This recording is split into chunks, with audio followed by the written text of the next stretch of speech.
The earth spoke to Ember before she learned the language of people. It spoke in the hush between wind and root, in the slow pulse of soil beneath bare feet.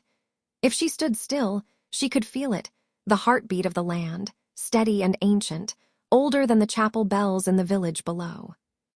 Her cottage leaned at the forest's edge, where meadow gold gave way to shadowed green. Moss softened the stones. Ivy curled like script across the beams. Each spring, wildflowers crowded the doorframe as though trying to slip inside. Inside, the air was warm with rosemary and drying herbs, the faint tang of wood smoke. Jars lined the shelves in neat rows, their contents catching the light in shades of amber, green, and deep crimson. A black kettle whispered on the hearth.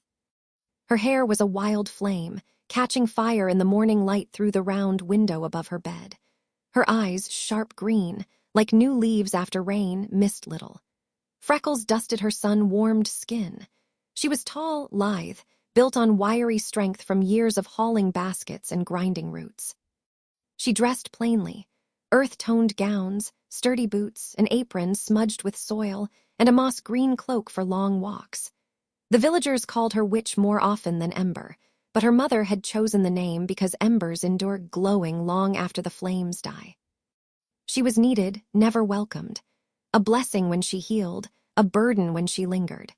And when the door closed behind each visitor, silence returned to her hearth, a silence she had learned to live with, though it sometimes felt like the pause before a storm.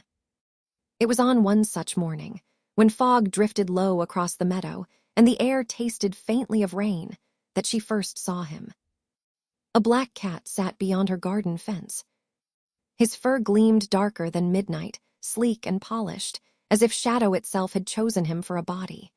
Even the dew dared not cling to him, but what caught her breath were his eyes, an impossible, shifting blue, deep as river water under moonlight, alive with unseen currents.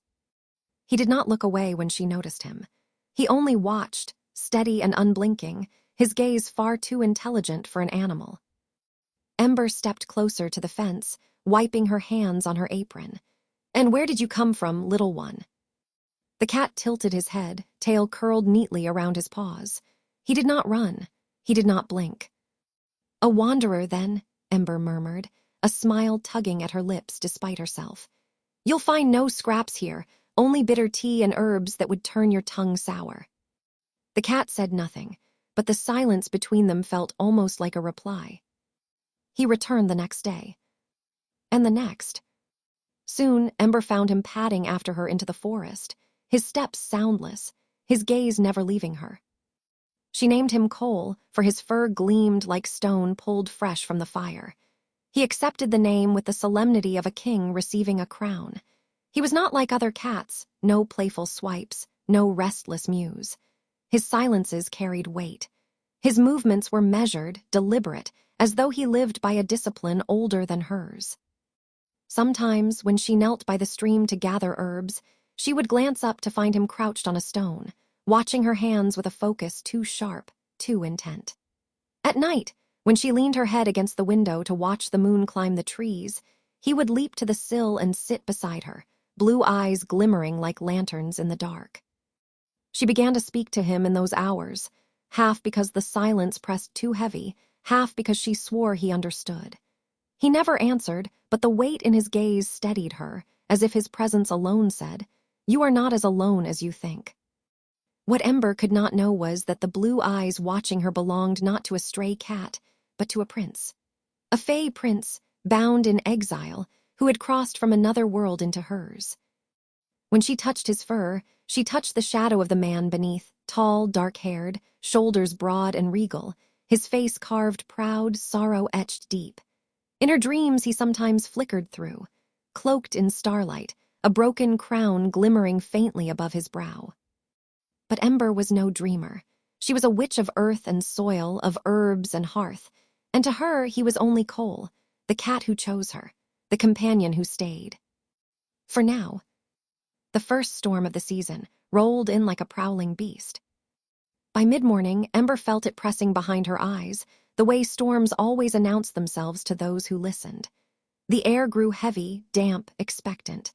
Clouds massed low over the hills, their underbellies tinged green-gray. The meadow hushed. Trees stood rigid. Even the birds fell silent as if waiting for a signal. She worked quickly, gathering the last of the drying herbs from her racks and tucking them inside. The villagers would come after the storm broke. They always did, with aching joints, pounding heads, hearts that stuttered from fright. But for now, the cottage belonged to her and to the hush before thunder. At the garden wall, Cole sat tall and sleek on a fence post. His blue eyes tracked the shifting clouds with an intensity that unsettled her. He looked not like a cat wary of weather, but like a soldier studying an enemy's approach. "Storm rules," Ember called, brushing hair from her cheek. "When the lightning walks the ridge, you come inside. Sky Fire doesn't care how clever you are." Cole blinked once, slow and deliberate as though he understood. By the time she latched the shutters and bolted the door, the storm had struck full. Rain hammered the roof, poured silver rivers down the glass. Thunder cracked so close it rattled jars on the shelves. The whole cottage seemed to pulse with the storm's demand. She opened the door a sliver and laid a folded cloth on the hearthstones. "Here," she said. Cole slipped in from the storm, soaked but not bedraggled. Somehow the downpour could not diminish him. He shook himself once, precise and contained, droplets scattering like sparks, then padded onto the cloth and curled as if the hearth had been waiting for him. Ember crouched near, her green eyes warm in the fire's glow. "See, not so wild after all, better here than struck by Sky Fire." Cole met her gaze and lowered his head, solemn. "Company then," she whispered. Storms demanded stories. Her mother had always said so, and Ember kept the habit. When the sky shouted, mortals must answer or risk being mistaken for cowards. She poured chamomile tea into a clay cup, dropped in a curl of lemon peel, and settled near the fire. "When I was a child," she began, speaking to the storm as much as to Cole, "my mother told me thunder was the trees arguing with the rivers. The trees wanted to stand forever. The rivers wanted all things to move. Both were right and both wrong." Cole lifted his head, eyes reflecting flame. Ember sipped her tea, fingers curling around the warmth. "At first, I thought magic was nothing more than dirt under my nails and seed under my tongue. But then I learned about roots, how they can sleep for years and still wake, still grow. And I realized people are like that, waiting until the right time to say, 'I am here.'" The storm answered with a long roll of thunder. Ember smiled faintly, but when she looked back at Cole, her breath caught. The firelight reflected in his eyes, but not gold blue. For an instant she swore she saw a flare of azure flame flicker there, brighter than any reflection. She blinked, it was gone. Later, when she rose to adjust the kettle, something flickered again, not in his eyes this time, but in the air. A pale blue spark, no bigger than a moth's wing, hovered near the broom. Ember turned sharply, but it vanished. Only the broom leaned against the wall. She crouched, running her fingers over the floorboards. A small clink answered her. Something rolled into her palm. A bead, round, glassy river blue, the exact hue of Cole's eyes. Her pulse stumbled. She held it up to the fire, but its color did not shift. It pulsed faintly, as though it had a heartbeat. "Did you bring me this?" she asked softly, turning toward him. "Or did you make it?" Cole sat tall, fur steaming faintly in the heat, eyes locked on hers. He gave no answer, only the solemn weight of his gaze. The bead throbbed cool in her hand. Ember swallowed, then placed it gently on the mantel beside a sprig of rosemary and a curl of willow bark. "If you mean it as a gift, I'll honor it as one." By nightfall, the storm eased. Morning light spilled across the cottage floor in long, golden stripes. Ember moved through it with a basket on her hip, her bare feet silent on the worn boards. She worked without hurry, but with purpose, shaking lavender blossoms into a clay bowl, hanging bundles of thyme from the rafters, grinding dried nettle leaves into a fine green powder. The air was thick with the mingled scents of rosemary, mint, and wood smoke. Cole followed her from task to task, a black shadow gliding at her heels. When she knelt to sort herbs, he leapt onto the table and inspected each bundle with a solemn air, as though judging her work. When she fetched water from the well, he padded beside her, tail held high, pausing only to watch the ripples in the bucket. "You're no help at all," Ember told him, though her voice was warm. "Unless you mean to frighten the mice into surrender." Cole blinked slowly, the picture of dignity. By mid-morning, the first knock came at the door. It was Marin from the village, her shawl pulled tight, eyes darting toward the forest as though it might overhear her. "For my joints," she murmured, pressing a coin into Ember's palm. Ember measured out a small jar of salve, wrapped it in cloth, and sent her on her way. 2 more villagers came before noon, one for a cough, another for a charm to keep foxes from the henhouse. Each left quickly, their thanks hurried, their eyes never lingering on the shadows beyond the meadow. When the last door closed, Ember stood for a moment in the quiet. Cole sat by the hearth, watching her with that same unreadable gaze. "You see it too, don't you?" she murmured. "The way they look at me, the way they look at this place." Cole's tail curled neatly around his paws. He did not blink. The moon was waxing, nearly full, when Ember took her basket and stepped into the forest. She preferred to gather by moonlight. Daylight made the woods restless, birds clamoring, beetles rattling, squirrels scolding from the branches. But under the moon, the forest stilled. Every tree stood like a sentinel. Every stream ran silver. The quiet sharpened her senses until she could hear the hum of roots beneath her, the sigh of air through branches, even the slow heartbeat of the land itself. Cole followed her, as he always did. At first she had tried to keep him back. "Cats don't belong in circles," she had said, shooing him from the path. "This is not a place for paws and whiskers." But Cole was relentless, slipping through ferns and brambles, appearing at her heels no matter how many times she sent him away. Eventually, she surrendered to his stubbornness. Tonight, he moved just behind her, sleek as a shadow, his eyes catching the moonlight with an uncanny glow. "You act as though this is your forest, not mine," Ember muttered as she stooped to pluck a sprig of mugwort near the stream. The words held no anger, only a strange, bemused affection. Cole crouched on a stone, tail wrapped neatly around his paws. He did not blink. He watched her hands, her gestures, her breath, with the stillness of someone memorizing every detail. Ember felt the prickle of his gaze on her skin. She pressed her palm to the damp ground, whispered thanks to the soil, and gently loosened the plant's root. She always gave before taking. That was her way. When she looked up, Cole had not moved. "You're strange company," she said softly. "Animals follow me, yes, but you look as if you're taking notes." Cole blinked, slow and deliberate. Later, Ember found a clearing she favored. She built a small fire, low enough not to betray her to the village but bright enough to see by. She laid her offerings in order: sage for cleansing, chamomile for peace, salt for protection. Cole circled the fire once, then sat across from her, his gaze reflecting flame. Ember arched a brow. "Rituals are no place for cats," she said, "unless you mean to lend me your whiskers for divination." His whiskers twitched, and Ember laughed, a startled, genuine sound she hadn't heard from her own lips in too long. Still smiling, she set her palms on the ground and closed her eyes. She breathed deeply, sinking into the earth's rhythm. Roots pressed against her awareness. Stones held their long silence. Water pushed deep into dark veins. Ember let the forest surround her until she no longer felt separate but part of the great living chorus. The fire shifted without warning. For a heartbeat, its flames flared blue. Ember's eyes flew open. Cole sat utterly still, gaze fixed on the blaze. And in those eyes she saw it, the blue not reflected but born from within, spilling into the firelight. For one impossible moment, his outline wavered. A man stood where the cat sat, tall, broad-shouldered, the faint glimmer of a broken crown above his head. Her breath caught. Then the fire popped, sparks leapt, and the vision was gone. Cole stretched, tail flicking lazily as though nothing had happened. Ember pressed a trembling hand to her chest. "You'll be the death of me," she whispered, half in awe, half in fear. Cole blinked once, slow as a promise. By the time Ember returned home, the moon had climbed high.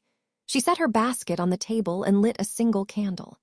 The flame cast her reflection into the glass, red hair loose around her shoulders, green eyes shadowed by questions she dared not voice. Cole leapt to the sill, blue eyes gleaming. He gazed out at the silvered meadow, unblinking, sentinel as ever. You follow me into the woods, you sit in firelight as though it belongs to you, and now you glow like the flame itself. Ember's voice shook with wonder and unease. What are you? The only answer was silence. Yet the silence was heavy, full, as if the truth crouched just beyond her reach. That night she dreamed. She walked barefoot through the forest, fog curling low among the trees. Antlered shadows moved between trunks, their voices old as cracking roots. She could not understand their words, but she felt their weight pressing down on her. Cole walked beside her in the dream, but not as a cat. He was a man, tall and cloaked in darkness, his eyes burning blue. His hand reached for hers. His lips moved, forming words she could not quite hear. Her fingers lifted toward his, but before they touched, the dream shattered with a sound like tearing cloth, and she woke gasping. The candle had burned low. Cole still sat on the sill, sleek and silent, a cat once more, but Ember's pulse thrummed with certainty. He was no ordinary creature. He was watching, waiting, guarding. And though she did not yet know who he was, Ember whispered into the dark, "If you mean to stay, then stay, but don't expect me not to notice." Cole stirred, lifting his head. His eyes glowed like river light, steady, answering her in silence. By late summer, the fields bowed heavy with grain, and the village readied its harvest festival. From her cottage window, Ember watched lanterns bloom across the square. Music drifted over the meadow, fiddles quick and sharp, flutes tumbling notes like water over stone, drums echoing like heartbeats. Soon the smells followed, bread baking, apples stewing, meat roasting over spits. Every year she debated whether to go. To the villagers, she was the witch on the forest's edge, useful in sickness, troubling in health. They came when prayers failed, when fevers burned, when bones ached and holy water did nothing. They came, and they left quickly, never lingering, never inviting. If she stayed away, they would say it proved her strangeness. If she appeared, they would nod politely and edge aside. Yet Ember longed, in spite of herself, for the hum of laughter, for the belonging she knew only in dreams. This year, she chose to go. Cole followed, of course. She tried to leave him behind, pointing toward the hearth. "Stay here. A black cat at a festival is asking for trouble." Cole only blinked, slow and deliberate, then slipped out the window before she reached the gate. By the time she stepped onto the lane, he was waiting on the stone wall, tail flicking, blue eyes gleaming. Ember sighed. Very well, but no claws, no pies stolen, and no glaring at priests. He leapt down and padded silently at her heels. The village square blazed with light. Lanterns swung from poles, candles gleamed in every window, garlands of autumn leaves framed the stalls. A fiddler's bow flew near the well, dancers stamped the cobblestones, and children darted between tables laden with roasted fowl, honey cakes, mugs of frothing cider. Ember entered quietly, basket on her arm. Heads turned. Some nodded stiffly, others looked away. No one called her name. No one invited her to join the dance. Yet this year, when her gaze met theirs, she thought she saw something else, not only suspicion, but unease, as if the air itself carried a warning. She set up a small table at the edge of the square, arranging jars in neat rows. Salves, tonics, tinctures, soaps pressed with calendula. A mother came first, her son clinging to her skirts, coughing raggedly. Ember crouched to meet his eyes, offering a small, steady smile. "This will ease the rattle in his chest," she said, handing the mother a jar of syrup. "A spoon before bed, no more." The woman's gratitude was real. Ember felt it like a spark, but fear shadowed it. She crossed herself quickly, clutching the jar as if it might bite, and hurried away. Ember exhaled, the familiar ache pressing at her ribs. Useful, never welcome. Cole leapt lightly onto the table. His blue eyes swept the crowd, unblinking, unafraid. Ember let her hand brush his back. The weight of him was comfort enough. "You make me look less alone," she murmured. Cole's slow blink felt like agreement. The square grew louder as night deepened. Music quickened, cider loosened tongues, laughter spilled thicker. Ember traded nettle tonic for wool, comfrey salve for salt, soap for honey. She was packing her basket when a boy darted from the crowd and snatched a jar. He held it high, grinning. Witch's brew, drink it and sprout a tail. His friends whooped. Laughter rippled through the square. Ember straightened, her face calm though heat rose under her skin. "Return it," she said evenly. "Herbs are not toys." The boy's grin faltered, but his friends urged him on. Cole moved first. He leapt from the table, landing before the boy with silent precision. His eyes flared, blue burning brighter than the lanterns. A low sound rumbled from his throat, not hiss, not growl, but something older. The boy froze. His hand shook, the jar slipped. Cole stepped forward once, body taut, tail high. His gaze locked the boy in place, sharp as iron. The boy stumbled back, face pale, thrust the jar toward the table and bolted into the crowd. His friends scattered. The laughter died. Uneasy silence hung for a breath before the music resumed too quickly. Mugs clinked. Voices rose louder than before. Ember laid her hand gently on Cole's back. His fur bristled beneath her fingers, then smoothed. "Protective, are you?" she whispered. His blue gaze softened. The silence between them was answer enough. The festival wore on, but Ember felt the change.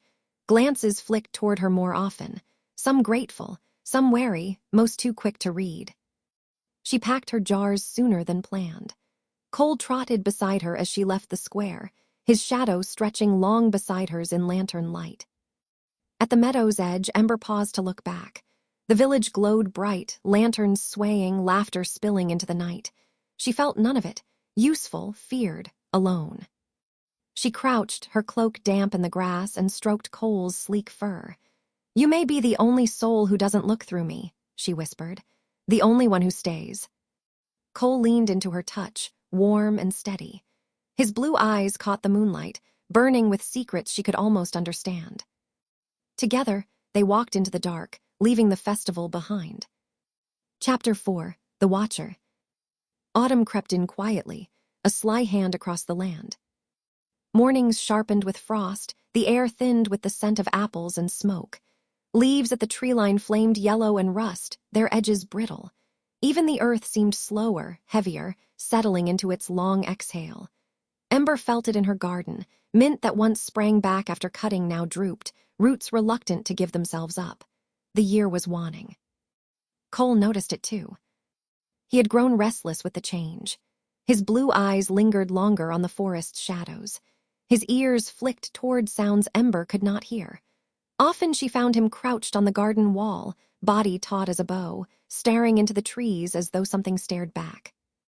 "Don't spook me," Ember muttered one morning, yanking stubborn carrots free. "I've enough ghosts in my head without you glaring at branches." Cole did not look away. His tail twitched once, deliberate. That night, Ember woke to the crack of branches outside her window.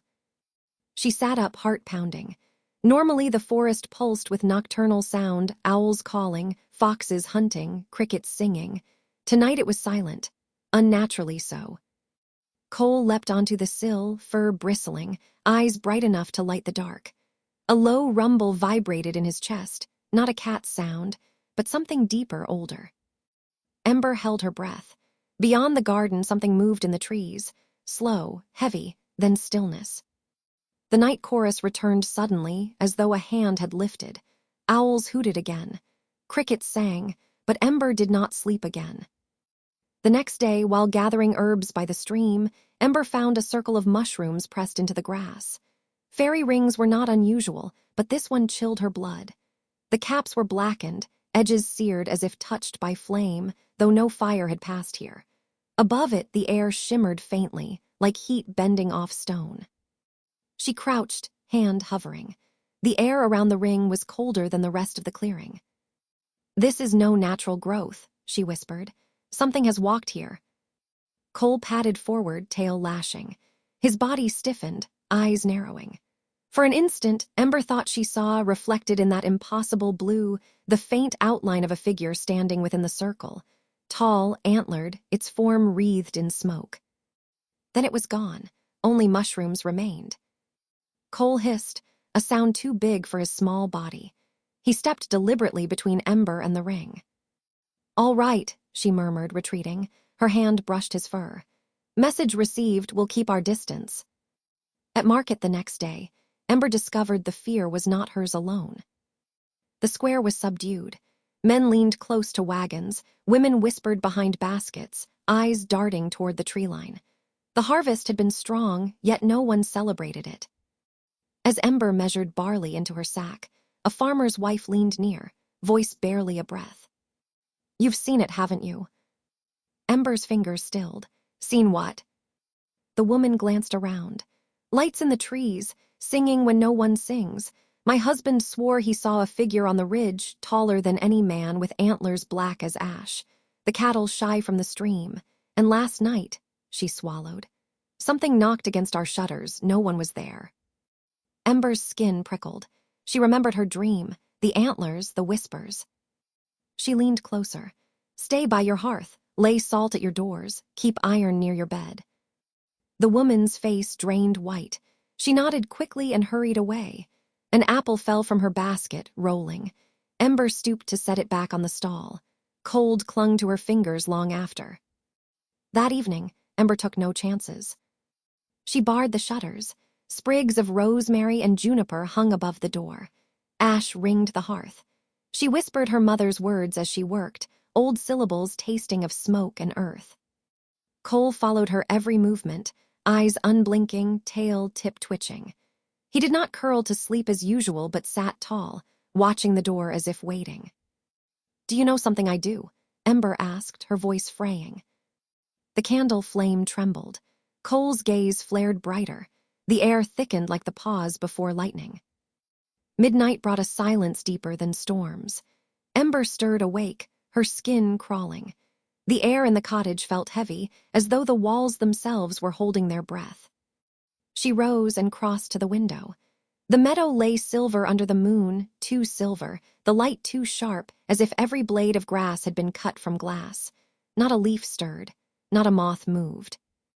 At the edge of the trees, a figure stood. Tall, antlers branching black against the sky, their tips catching the moonlight like blades.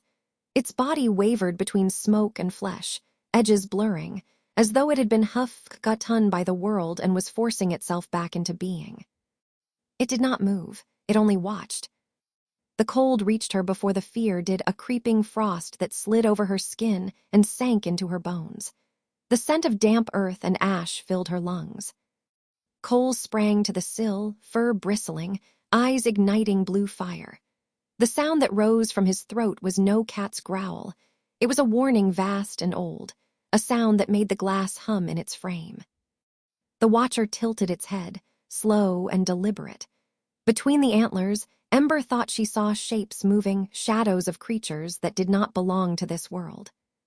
The air between cottage and forest rippled, as though the distance could fold in on itself. Ember's pulse thundered in her ears.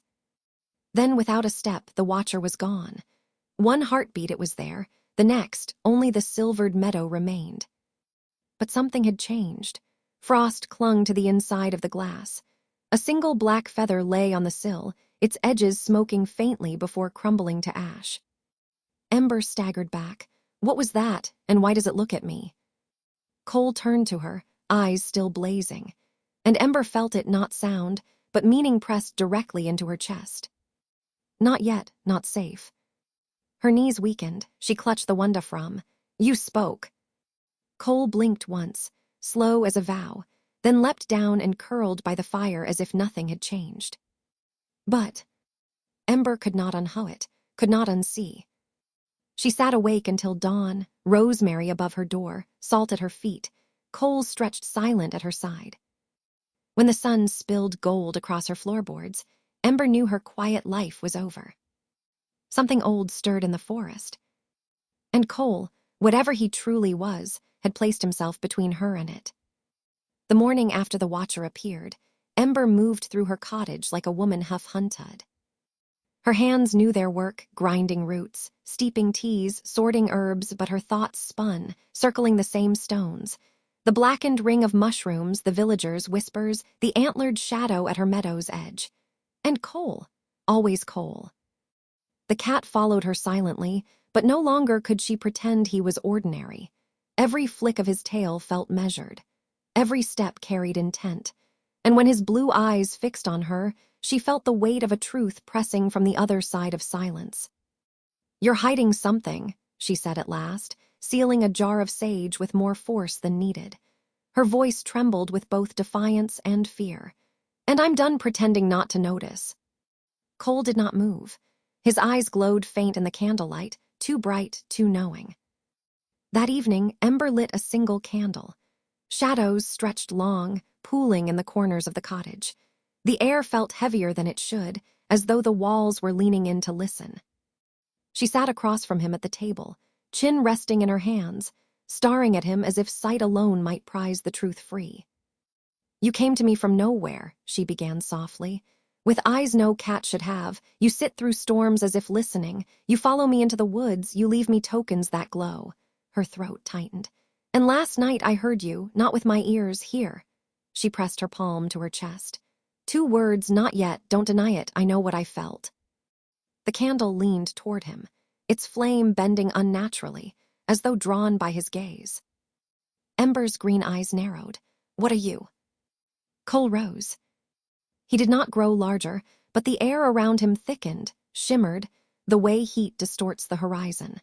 Every hair on his body stood. His blue eyes flared so bright the flame on the table guttered and shrank.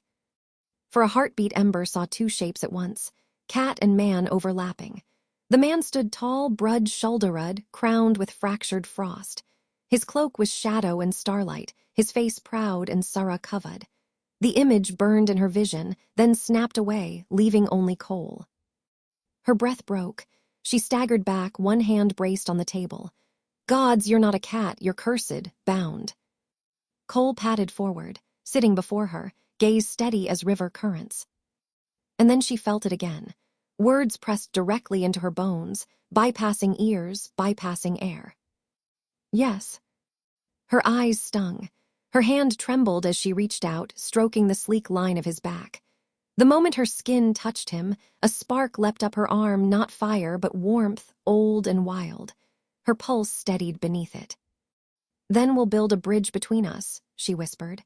"Even if you can't cross it all at once, I'll meet you halfway." Cole blinked, deliberate, and Ember swore it felt like a vow. That night she dreamed again.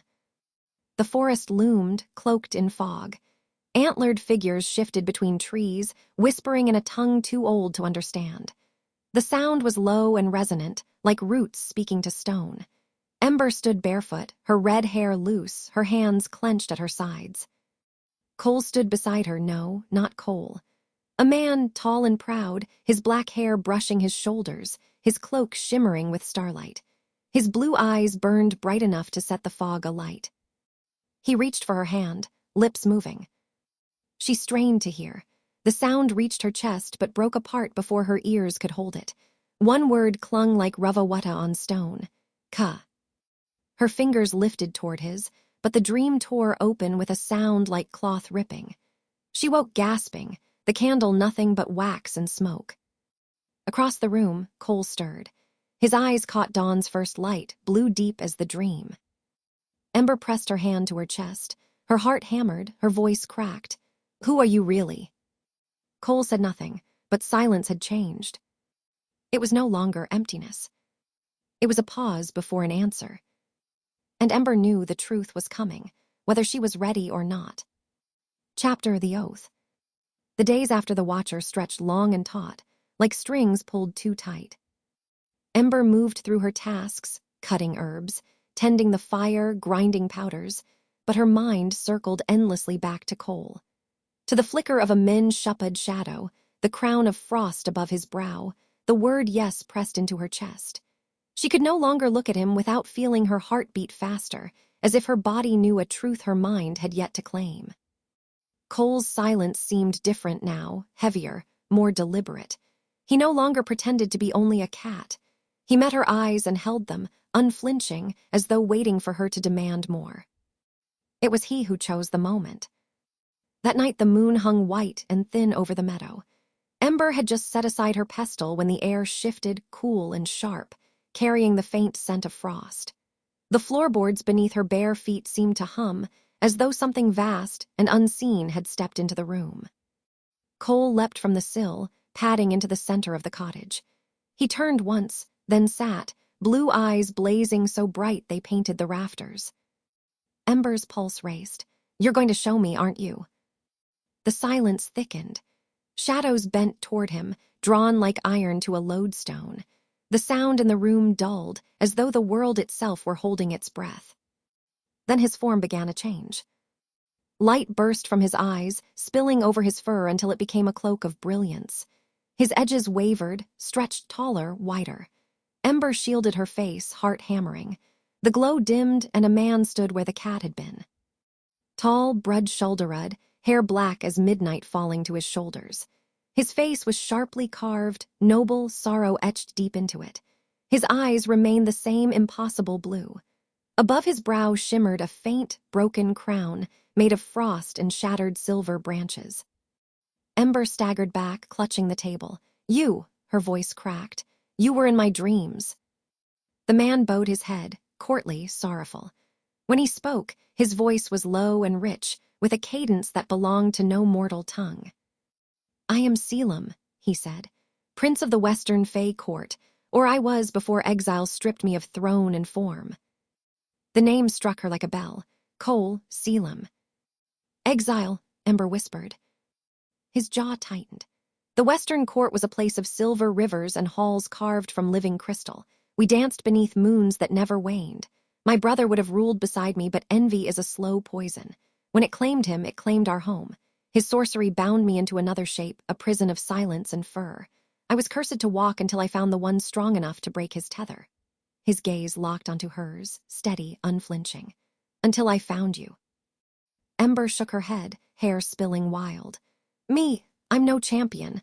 I'm only a witch with dirt under her nails and jars of bitter tea. Why me?" Selim stepped closer.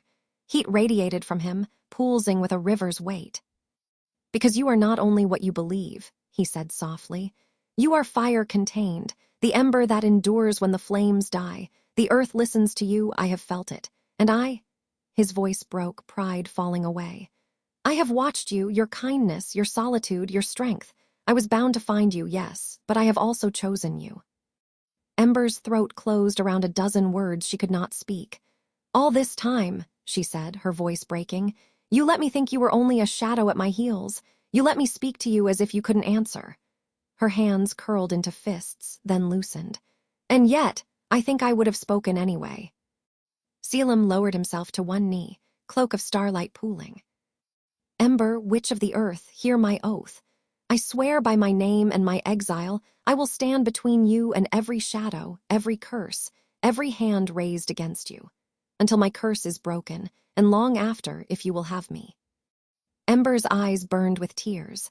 Slowly, she knelt too. Her trembling hand brushed his cheek, warm, real. His breath caught at her touch. "I don't know if I believe in destiny," she whispered, "but I believe in what I see, and I see you." For a heartbeat, neither moved. The fire crackled softly, the only witness. Then Selim's hand rose, hesitating just short of her face, as though asking permission without words. Ember leaned into his palm, her eyes never leaving his. The air between them tightened, humming like a drawn bowstring. When he kissed her, it was not tentative. It was the kind of kiss that carried years of silence, of watching from the edges, of words pressed into her bones instead of her ears. His mouth was warm, sure, and the moment it touched hers, the world seemed to tilt, the scent of frost and wood smoke wrapping around her, the fire bowing low as if in reverence. Her fingers curled into the fabric of his cloak, feeling the faint shimmer of magic under her hands. His other arm came around her, steadying her as if he feared she might vanish. When they parted, their foreheads rested together, breath mingling. His voice was low, almost reverent. "I have waited lifetimes for that." Ember's lips curved, though her eyes were wet. "Then don't make me wait so long for the next."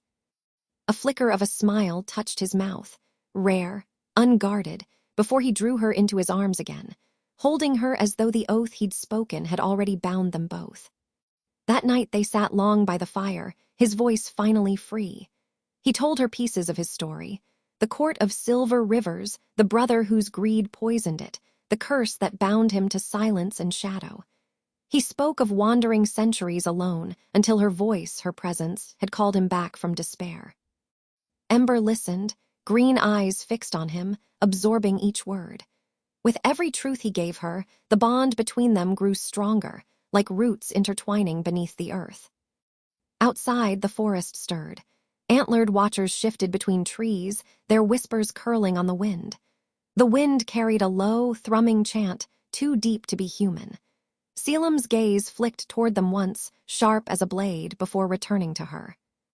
Within the cottage, witch and fae sat as equals, fire and river, their silence no longer empty but full of promise. And love, quiet but fierce, took root between them, even as danger pressed closer. Dawn broke soft and pale, but Ember was already awake. She sat at the table, her ledger open, a cup of tea gone cold by her elbow. She had written nothing. Outside, the meadow lay draped in mist, hushed and silver. Inside, the cottage felt different, both too small to contain what she now knew, and too vast with the silence left in its wake. Selim moved quietly about the room. Even in his true form, he carried the stillness of the cat he had been for so long. Every step measured, presence folded small. Yet the air shifted around him, alive with a river's strength, the kind of weight that made Ember's skin prickle. She noticed things she hadn't before: the faint scent of frost when he passed, the way the morning light caught in the black strands of his hair like threads of midnight water. "You haven't slept," he said gently. She smiled without looking up. "Neither have you." "The night and I are old friends," he murmured. Her green eyes lifted to his. "And your brother?" A shadow crossed his face. "He and I are not." Later, Ember led him into the meadow. Dew soaked her hem, clung to his boots. The world was remade in pearl and silver, the air thin with the promise of frost. The forest loomed dark at its edges, watchful. "I've been listening," Ember said at last. "The earth hums differently when you're near, louder, sharper." "That is the river in me," Selim answered. "My line was crowned where currents meet. Our magic runs like water, even when bound in flesh." "And the antlered ones," her voice lowered, "they're not river." "No," his jaw tightened. "They are wood twisted by oath and shadow. My brother has bent them to his will. He will send them again until something breaks." Ember's eyes sharpened. "Then we need to open a door, but on our terms." For a heartbeat, something unguarded crossed his face, not doubt in her, but fear for her. Then it was gone, replaced by the measured calm of a prince who had learned to hide his wounds. "Say more," he said. She turned to face him fully. "I was raised at the edge of things, forest and field, village and wild. I know thresholds. If we build a crossing properly, with consent from both sides, we might pass safely, or at least lure your brother's servants where we choose to face them." His mouth curved, not quite a smile. "You would build a gate out of ash and will." "And rosemary, and iron, and both our names," she said briskly. Selim bowed his head slightly, courtly. "At dusk, then, when the world itself holds its breath." They worked all afternoon. Ember ground juniper and yarrow into smoke that smelled of clean rain. She braided rosemary with strands of her own hair. She set iron tacks in the doorframe, head, heart, and heels. Selim traced sigils on the threshold in chalk, delicate as watermarks, patterns too intricate for mortal eyes to hold. Where his fingers pressed, the wood hummed faintly. The ash hissed faintly as it touched the grass, releasing a scent like rain on hot stone. The salt shimmered silver in the fatting light, and the air inside the ring felt denser, as if the world were leaning in to listen. When their preparations were done, Ember wiped sweat from her brow and pushed a slice of bread and a plum into his hand. "Eat," she said. He obeyed, princely even in the ordinary. "When the gate opens, the forest will answer," he warned. "Your wards will hold the cottage, but the meadow is a different matter," she finished. We'll draw our circle there." And they did. Ember paced the meadow with a jar of ash and a pouch of salt, laying a ring wide enough for them both. Selim followed, murmuring river words into the ground. The ash glowed faint, the salt shimmered silver, as if frost had kissed it. By dusk, the circle was ready. The sky bled gold to violet as they stood inside the ring. Ember knelt first, palms pressed to the soil. "Ground that bears me, root that holds me, river beneath everything, hear me. I am Ember. I am not leaving you. I cross by your consent, and I will return owing no more than I take." The earth thrummed beneath her hands. Consent given. Selim lifted his hands. His voice rolled like water through caverns. The language was not built for human ears, but Ember felt it in her bones. "Selim Ivesser eat lith, exile of the Western Court. Oath bound to Ember. River, remember me. Door between waters, remember me. I cross by bond, not blade." The air brightened. The circle rose like the rim of a bowl, and before them the seam opened. A handspan wide at first, then widening. Through it lay a forest not hers, trees white as bone, leaves like hammered silver, a sky threaded with strange light. Music drifted from it, wrong somehow, a string out of tune. Ember's breath caught. Beautiful. Selim's grip found her wrist. Dangerous. They did not step through, not yet. The forest on their side of the seam answered first. Antlered watchers slid from the tree line, one by one, eyes glowing dull. Their bodies bent wrong at the joints, their mouths closed though whispers hissed like snakes in the grass. The air grew heavy, pressing against Ember's ribs. The watchers' eyes glowed like embers buried in ash, their antlers casting shadows that writhed as if alive. They ringed the meadow's edge, pressing against the invisible wall of salt and ash. One stepped forward, antlers carving shadow across Ember's face. A voice slithered under her skin. "He is ours. You are nothing. A spark to be swallowed." Ember lifted her chin. "He is his own, and I am not a spark. I am the coal that keeps a house through winter." The watchers flinched at the name. Coal, Selim, as though it cut. Selim's voice was low, fierce. "We've got them." "Then close it," Ember said. Together they spoke, her earth tongue, his river tongue, and the seams snapped shut like a trap. The watchers reeled, hissing as the circle burned their feet. Ember's hand slipped into Selim's. "Once more." "Once more," he agreed. They opened it again, a sliver this time. A breath of cold air spilled through, brushing Ember's cheek. She dropped the stone marked with antlers, the cursed gift left on her threshold, into the seam. On the other side, something stirred. A horn blew, low and furious. The watchers hissed, antlers rattling. "Now," Selim commanded. They sealed the seam for the last time. The meadow exhaled. The watchers retreated, folding back into shadow. Ember stood tall, her heart steady. "They'll come where we want them now." Selim turned to her, blue eyes fierce and bright. "Between two worlds," he said, reverent. "Between two worlds," she echoed, and felt the words root in her chest like a vow. That night they returned to the cottage. At the door, Ember paused. "If I step into your realm, when I do, what changes?" "Everything," Selim said honestly. "Time, hunger, the way names work, but your rhythm is strong, you'll not be swallowed, you'll change it instead. And if we keep you here, then the war comes to your door." Ember nodded once. "Then we choose both, a hearth and a wall." Selim bowed his head, a prince's gratitude. His hand found hers, warm and steady. She didn't let go. They slept little.